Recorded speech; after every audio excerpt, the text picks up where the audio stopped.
And welcome back to the North Star Takes podcast with Bailey Palicki and Jacob Liberta. You can find all our videos here on our channel. Feel free to give us a follow on both Twitter and Instagram. And be sure to spread the word about this channel to all your sports-loving friends as well. Today we're going to try something new. We're going to start getting into a little bit of fantasy football talk. Fantasy football season's rapidly approaching as we're getting into August here. So what better way to break it in than talk about the most important position in all of sports, and especially in fantasy football, your quarterbacks. So I think it's pretty clear Patrick Mahomes is the number one quarterback on pretty much everyone's board, no matter what kind of league you're running. So we can kind of get that out of the way. Obviously, he's incredible.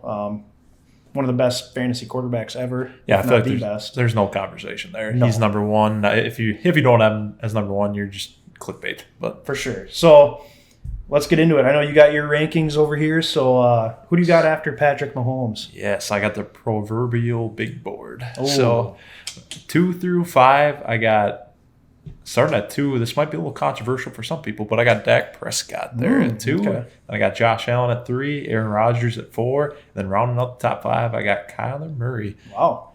What are your thoughts on those?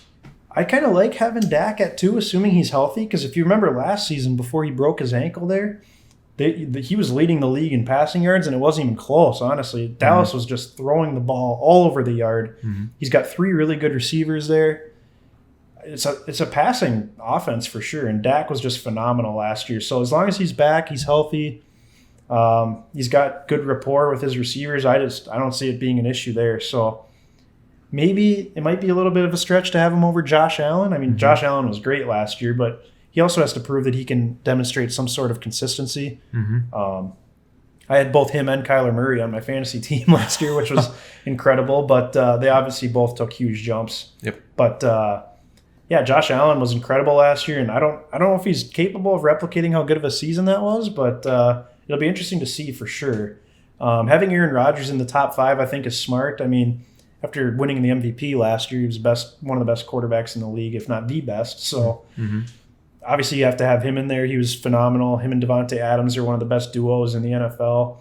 And then you have Kyler Murray rounding out your top 5, which is smart because Arizona's got a loaded offense as well. So really, I don't think you can go wrong with any of those guys. And yeah, you can argue about who should be 2 or 3 or whatever, but overall, I think that's a pretty solid top 5. Yeah, exactly. I know you could certainly mismatch any of these 2 through 5. I think, and maybe there's a couple here I'm going to bring up in a second that could kind of move into the top 5 as well, especially as the season progresses. But I just had Dak Prescott at 2 for a lot of the reasons that you said. Like, I think Dallas is such a pass-first offense, especially with Mike McCarthy. I feel like he loves to throw the ball. Yeah. I mean, you go back to his days in Green Bay, like, obviously they had one of the best quarterbacks ever in Aaron Rodgers, but it's like he still didn't really want to run the ball. He never really took the time and effort to really run the ball. So, I mean, it was the Rodgers show, and that's why I don't see it being any different with Prescott, especially when they're shelling out $40 million a year now for him over the next 4 years. Right. So I think that says something. And then when you got the receiving core that they do with got Gallup, you got Lamb, and then you got Cooper on top, like that's amazing. That's arguably one of the best trios, at least in the NFL. For sure, yeah. I think that just caters to Dak, especially when you look at his first 4 weeks last season when they kept playing from behind too. And I kind of feel like that theme could continue this season where they just have to pass their way back in the game. So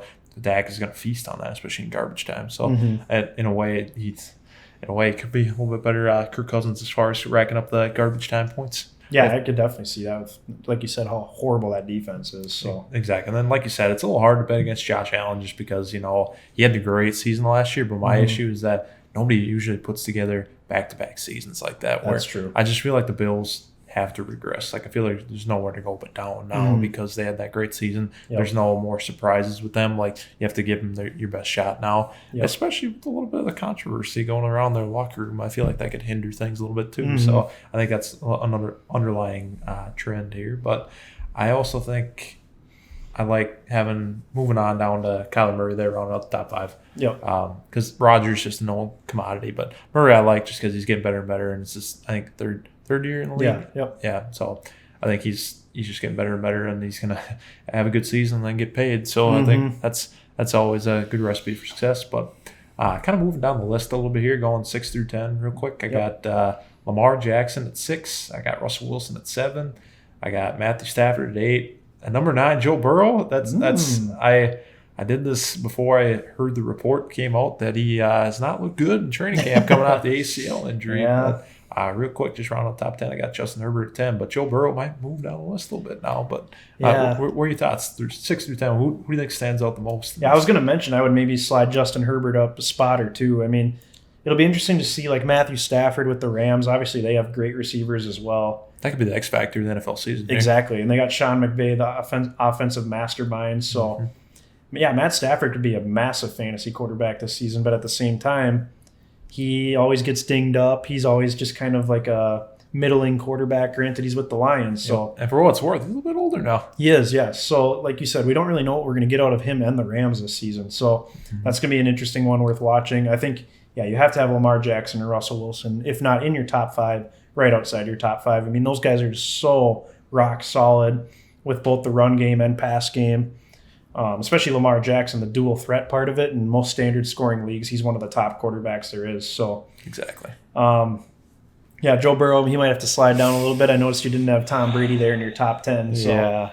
Until Brady proves it, I think you basically have to consider him a top 10 quarterback because Tampa Bay's got a bunch of weapons with Evans and Godwin and Antonio Brown, Gronk. So yeah, he's still going to have all those same guys to throw to. So I don't see him really taking a step back unless Father Time finally catches him. This is true. And that's the thing. Everybody's waiting for that the last few seasons. But that's why I kind of lean Joe Burrow's way just because I'm kind of into the fact in Cincinnati that they're probably going to be trailing in a lot of games, especially in a tough division. So I feel like Burrow's going to have to throw the ball a lot. I mean, I think the image that sticks in my mind the most from his rookie season, obviously beyond the ACL tears, that Thursday night game they played against Cleveland, and he threw 61 passes. Right. So, and especially when, honestly, their coach, Zach Taylor, I think his job is on the line this season. Like, people were talking about, like, they're so bad that do we consider moving on from this guy before we really get into developing Joe Burrow? And they held on to him. So I feel like he's got a lot to play for this year and has to see some significant improvement. I think that absolutely starts at Joe Burrow. So that's why I think he could be a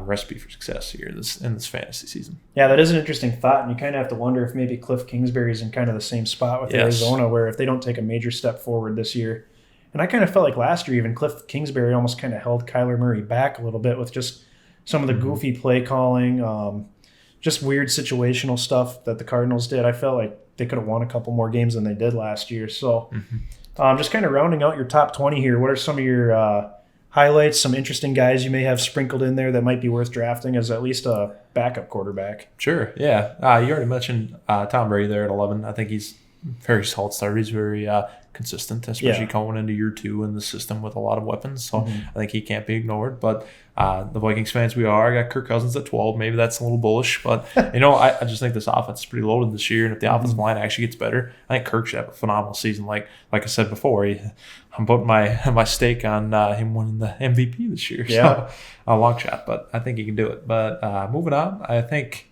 another one stands out. Let's move on. I'm thinking Jalen Hurts at 18, honestly. Okay. I would say with him, this could be a potential boom, especially in a standard scoring league where like you get points for running the ball more so than you do throwing. And then if he runs in for a lot of touchdowns like he did at Oklahoma, like I think that's going to count for a lot. So I think he could really move up this board, but I also think he can move way down. And the Eagles could be a disaster for all I know. So it kind of depends on his rapport, honestly, with our Sirianni. Yeah, true. A new coach. And then you got, honestly, the reestablishing rapport with a guy like Devontae Smith that he played with Alabama. And then, obviously, Jalen Reagor, hopefully improving off of what was a pretty dismal, forgettable rookie season. So, yeah, I'd say him. He has the most potential to move up or down, in my opinion. I feel like he's the most volatile quarterback I got here in this 11 through 20 range. I don't know. What do you think it hurts? Yeah, I agree with you. I've seen some experts have him ranked as high as maybe 8 or 9. Some obviously have him ranked down in the 20s. It's just he's such a wild card because you didn't really see enough of him last year to truly know what you're going to get. So, and he's got the talent, but it's just, is he consistent? So exactly. Yeah, Philly's just kind of a wild card in general, and I think Jalen Hurts fits right in with that. But yeah, he definitely has the potential, but I could definitely see some people overreaching for him just based off that potential. So before we wrap up here, do you have any of these rookie quarterbacks? This was obviously a very hyped quarterback class. Do you have any of these rookies in your top 20? Yeah, I got Trevor Lawrence sitting there at 15, actually. Okay. I think he's he's probably got the safest floor, and that's why I have him ranked the highest Yep. of all these rookie quarterbacks. Just because, me personally, I think Zach Wilson's going to be a bust. I do too. I agree 100%. Maybe that's a bit of a hotter take, but I mean, he's going into a situation in New York which has not been good for a long time. Obviously, they got the new coach at Saleh, so you got to give him a chance. But at the same time, I just don't love the infrastructure there as far as an organization goes. Same. So that's a little concerning. And then Fields, I mean, we don't even know if he'll start week 1. I think he should over Andy Dalton. But Yes. I mean, Nagy's beating the drum for Andy Dalton, so you never know. But who are these other rookie quarterbacks? Got Trey Lance. I've heard he's getting hyped. Yeah, heard he's looking good at Niners camp. I can't see Shanahan going to him right away week 1. So that's what's keeping his value a bit down. So, I mean, that leaves Lawrence. I think even though Urban Meyer, in my opinion, is also one of the biggest wild cards as far as head coaches go in this league, true. I just think Lawrence has got the safest floor just because he's such a natural passer. I think he's a smart guy, and I think he should do at least okay in Jacksonville, even though this isn't going to be a year where they like make the playoffs or even really push for them. Yeah. But I think they'll at least win some games and show some promise. So I think Lawrence is a pretty safe option, at least as a backup quarterback. So For sure. And that's another team that could be trailing in a lot of games where he's got thrown back in. He might be throwing the ball a lot this year. Yeah, So which could be kind of fun. yeah. So yeah, it's interesting to look at, and I'm sure rankings are going to change throughout the preseason here, and kind of what we see from some of these rookies and second-year guys like Jalen Hurts as well. So Before we go, though, I want to ask you this real quick. Just looking at these rankings, especially quarterbacks, I think this is the best topic to talk about this specific scenario as far as who do you think is the most overrated quarterback in fantasy football? Maybe he's not even on my top 20, but that's a good question. Who do you think really grinds your gears enough to be like, yeah, people are so high on that guy, but I just don't see it? Or is there any? It doesn't matter if you don't have one, but kind of putting you on the spot. Yeah, that is on the spot. That's such a good question. I would say maybe Baker Mayfield. I feel like a lot of people hype him up every year. You know, a lot of people think he can be like a top 15 to 10 quarterback, but I struggle to see him as a top 20 quarterback, honestly. I mean, Cleveland runs that play action style offense. They like to run the ball with their dual threats at running back. Baker's a good quarterback, but he's not like a huge stats stud. So I would say for fantasy wise, strictly, I would say he's one of the more overrated quarterbacks.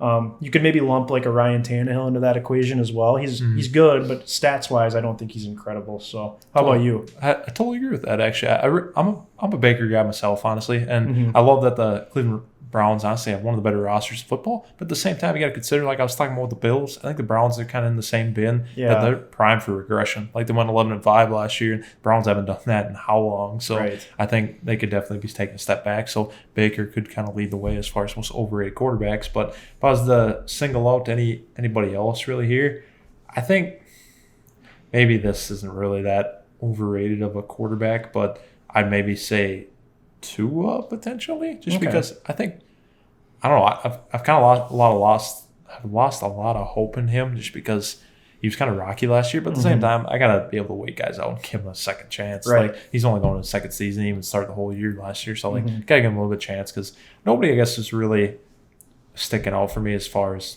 overrated right now, but I think I could definitely change in these next few weeks. Yeah, and once we get into the season and start seeing the scoring and stuff, then it'll be easier to determine. And I kind of agree with you on Tua, though. I mean, it's hard for lefty quarterbacks to succeed in this league to begin with. Yeah. He wasn't put in the greatest situation last year with Miami. They'd play him, and then they'd pull him for Fitzpatrick, and then they'd put him back in, and it was just kind of a mess. So that's going to do it for this edition of the North Star Takes podcast. Be on the lookout for more fantasy football videos coming up every week. Be sure to like our videos and stay tuned for more content by hitting that subscribe button. Leave your thoughts below about what your thoughts are on the fantasy football quarterback rankings, and if you agree or disagree with any of Liberta's rankings here. Yes. So come at me. Give us a follow on Twitter and Instagram as well, and thanks for watching.